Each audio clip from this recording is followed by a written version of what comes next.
Shalom, selamat pagi sahabat Petra yang terkasih dalam Kristus. Sudahkah Anda mengasihi orang lain hari ini? Pada embun pagi hari ini, Jumat 7 November 2025, kita bersama membuka hari dengan sapaan Sabda Tuhan. Bersama saya, Pendeta Murtini Hehanusa dari Gereja Kristen Jawa Jatimulyo. Adapun tema renungan hari ini adalah mengeluh. Tema ini didasarkan pada bacaan kitab Mazmur pasal 17 ayat 1-9. Kitab Mazmur pasal 17 ayat 1-9. Mari kita siapkan hati dengan merendahkan diri di hadapan Allah, bersama kita berdoa.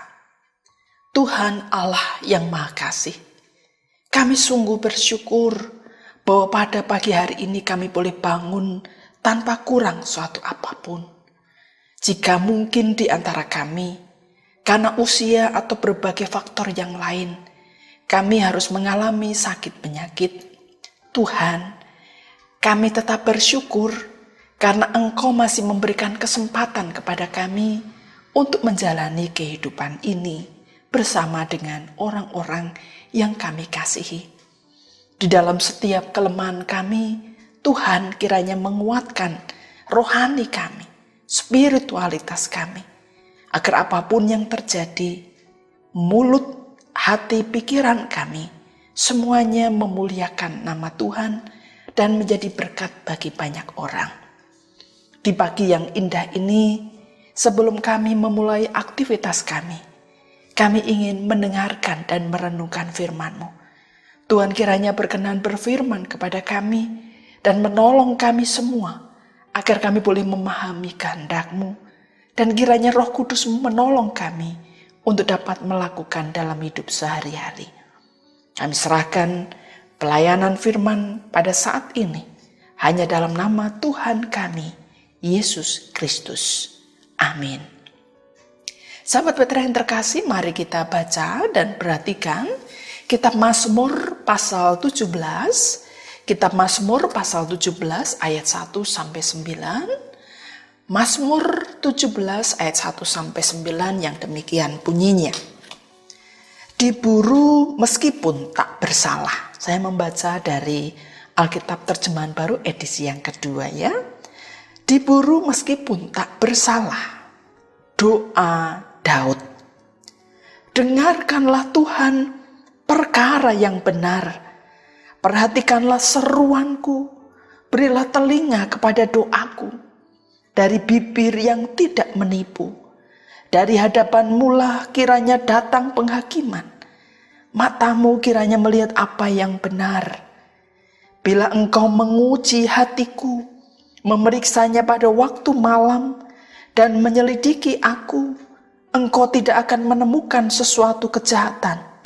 Mulutku tidak terlanjur tentang perbuatan manusia, sesuai dengan firman yang engkau ucapkan.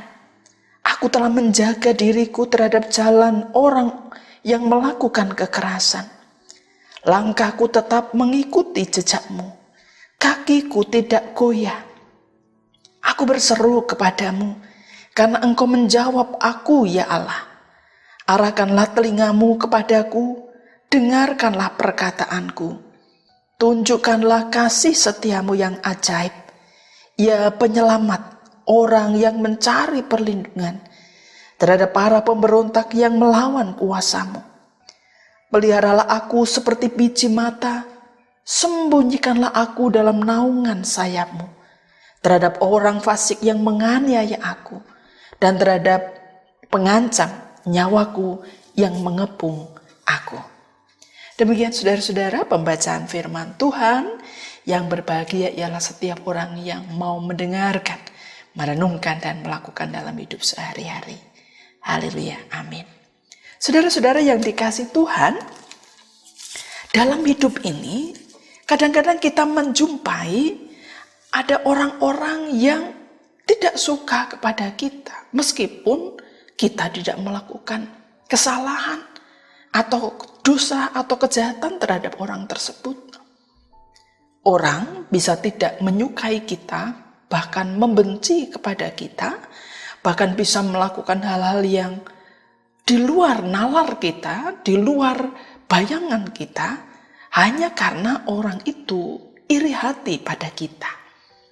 Salah satu cerita yang terkenal adalah bagaimana Saul, raja Israel, itu sangat membenci Daud, bukan karena Daud melakukan kesalahan atau kejahatan kepadanya, tetapi karena Daud pernah memimpin pasukan dan dia menang melawan musuh dan dia dielu-elukan.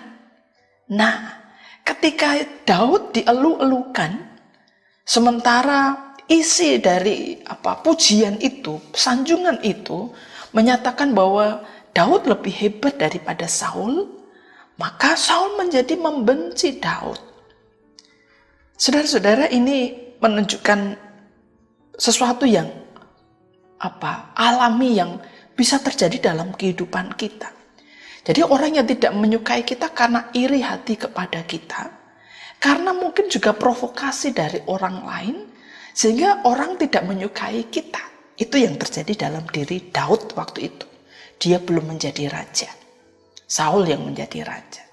Jadi Saul diprovokasi secara tidak langsung oleh puji-pujian, nyanyian kemenangan yang dinyanyikan umat Israel pada waktu itu. Mereka menyanjung Daud dan seakan-akan tidak menyanjung atau merendahkan Saul. Nah, saudara-saudara, dalam realitas semacam ini, kita harus sadar bahwa ada berbagai faktor yang menyebabkan orang tidak suka pada kita.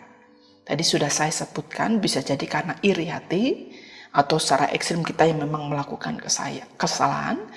Tapi di mana ketika kita dalam posisi bahwa kita tidak melakukan kesalahan, dan bahwa orang tidak menyukai kita, bahkan melakukan trik-trik, tindakan, ucapan, atau mungkin rencana-rencana yang tidak baik yang menyerang kita, itu karena iri hati, mereka iri hati, dan mungkin juga iri hatinya itu karena disebabkan oleh faktor lain. Ada yang membakar emosinya, ada yang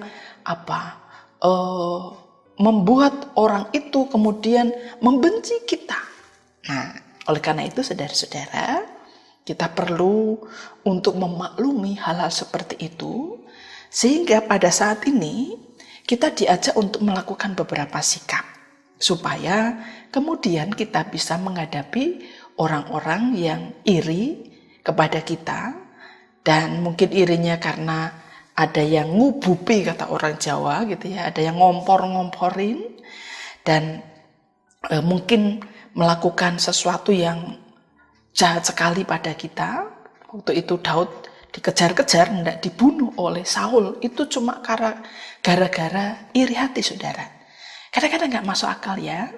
Orang yang iri hati itu bisa melakukan berbagai hal yang tidak baik kepada kita hanya karena iri hati.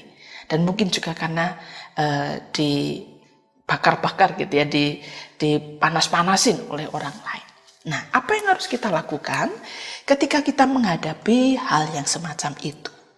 Yang pertama, alih-alih atau daripada kita mengeluh kepada orang lain, maka sang pemazmur mengajak kita untuk mengaduh atau mengeluh kepada Tuhan. Saudara-saudara, kenapa yang pertama harus kita lakukan adalah mengaduh atau mengeluh kepada Tuhan? Mungkin saudara-saudara bisa menuliskan keluhan itu dalam bentuk syair seperti yang dilakukan oleh Daud, nyanyian kalau saudara bisa. Tetapi sampaikanlah itu kepada Tuhan. Dan baik kalau tidak hanya dalam bentuk doa yang kita ucapkan, tetapi juga kita tulis sebagai bagian dari kita merilis, melepaskan kemarahan itu, melepaskan mungkin rasa takut kita, rasa kecewa kita, rasa khawatir kita. Ceritakanlah kepada Tuhan, bukan kepada manusia pertama-tama. Kenapa saudara-saudara? Karena kadang-kadang ketika kita salah untuk bercerita, maka bisa menjadi persoalan yang lain gitu ya. Ketika kita salah memilih orang untuk kita bercerita, bisa jadi muncul masalah yang lain. Kecuali kalau setelah kita berdoa, kita minta tuntunan Tuhan, dan kita butuh orang untuk kita curhati gitu ya, kita keluhi, dan kita sudah minta pimpinan Tuhan, maka mungkin kita akan mencari dengan hati-hati siapa yang kira-kira bisa kita keluhi gitu ya, kita sampaikan keluh kesah kita itu. Itu penting, karena jangan sampai salah orang gitu ya. Itu yang pertama yang bisa kita lakukan, mengaduh atau mengeluh kepada Tuhan daripada mengeluh kepada sesama atau orang lain. Dan jikapun mengeluh pada orang lain, mari kita pilih yang tepat, kita minta tuntunan Tuhan agar orang yang kita ajak sharing, ajak bercakap-cakap itu adalah orang yang tepat dari Tuhan. Oleh karena itu dibutuhkan kesabaran, dibutuhkan pengendalian diri, dibutuhkan doa, dibutuhkan kesadaran bahwa saudara-saudara adalah orang-orang yang menjadi milik Tuhan. Cara yang kedua adalah tetap lakukanlah yang benar dan baik. Nah, ini juga butuh pengendalian, saudara-saudara.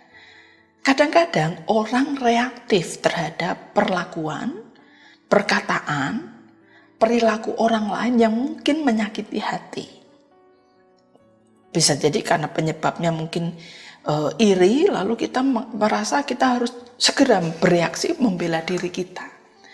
Nah, ternyata saudara-saudara, setiap hal tidak harus selalu direaksi dengan cepat, gitu ya.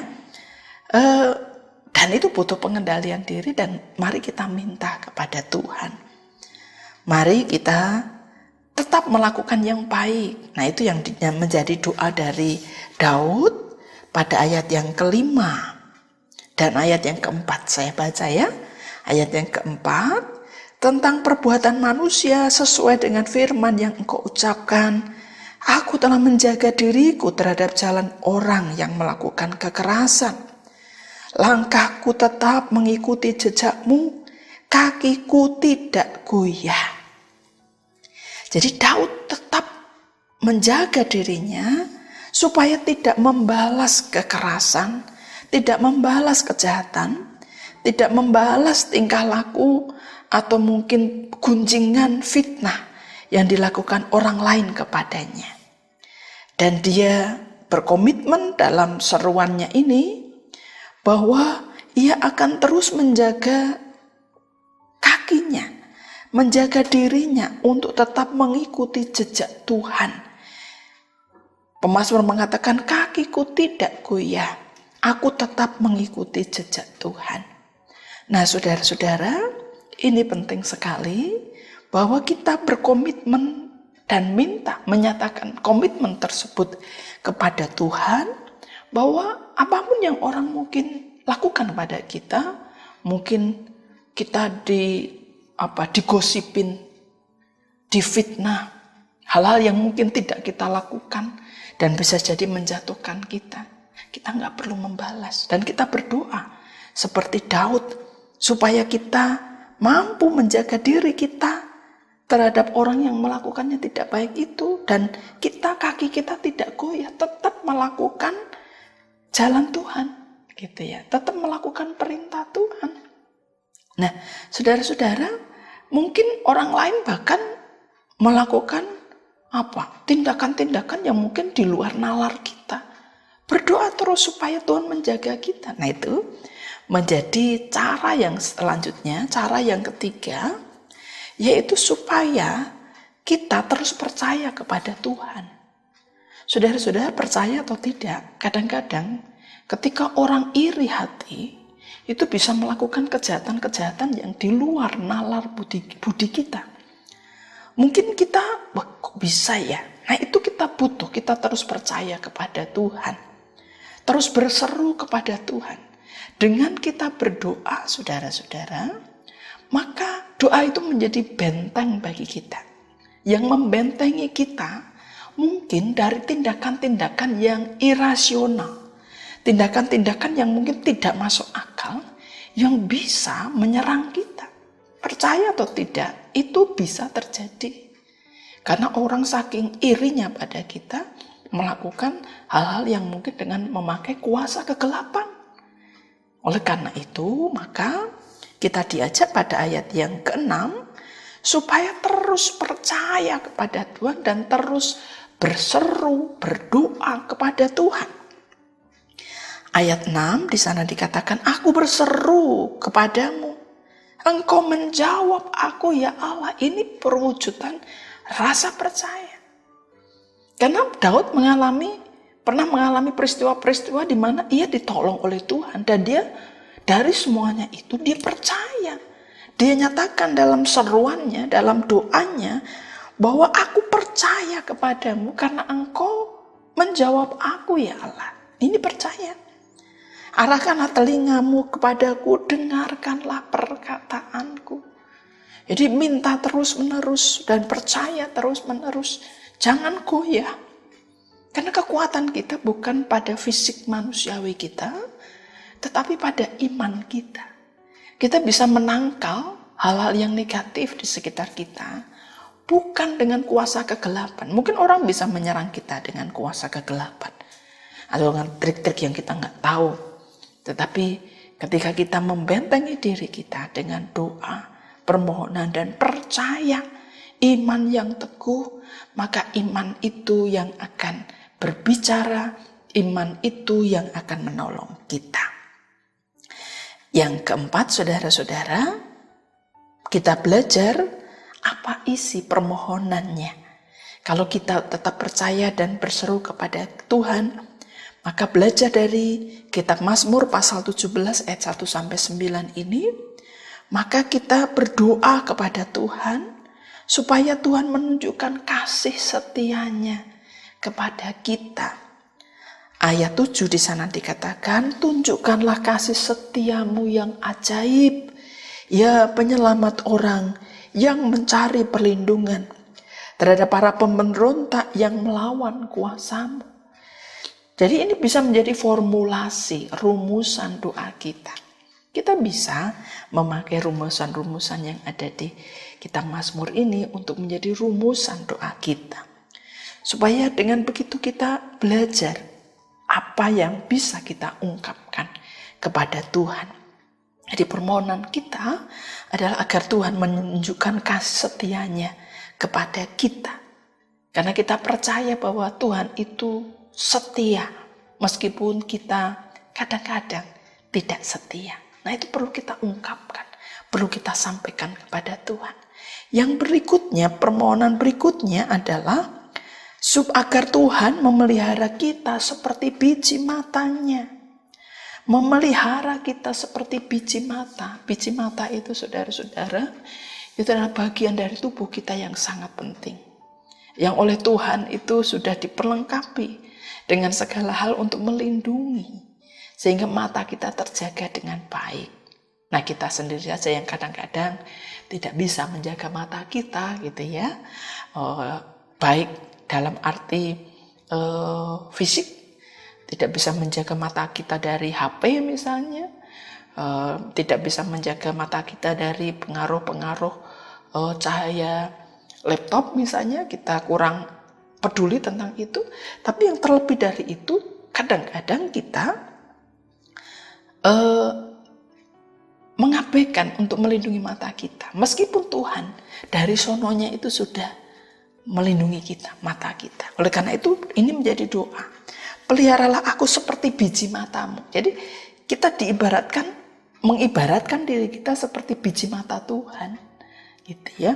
Dan kita minta kepada Tuhan supaya Tuhan menjaga, memelihara kita seperti biji mata kita, dengan segala perlindungan yang otomatis, gitu ya. Kalau ada benda itu mengarah ke kita, kita pasti otomatis mengedipkan mata kita, menutup mata kita. Gitu ya. Itu perangkat yang Tuhan sudah sediakan bagi kita, dan sedemikianlah Tuhan akan memelihara kita dari hal yang tidak baik, bagai biji matanya. Oleh karena itu mari itu juga menjadi bagian dari doa kita. Lalu sembunyikanlah aku dalam naungan sayap-Mu, seperti sayap Raja Wali yang menaungi anak-anaknya. Kita minta kepada Tuhan, karena kadang-kadang kita merasa takut, khawatir, seperti hanya Daud dikejar-kejar untuk dibunuh oleh Raja Saul, dan dia merasa ketakutan. Dan tempat berlindung adalah hanya Tuhan. Kita juga bisa mengatakan ketika kita merasakan takut dan khawatir, sembunyikanlah aku dalam naungan sayap-Mu, ya Tuhan.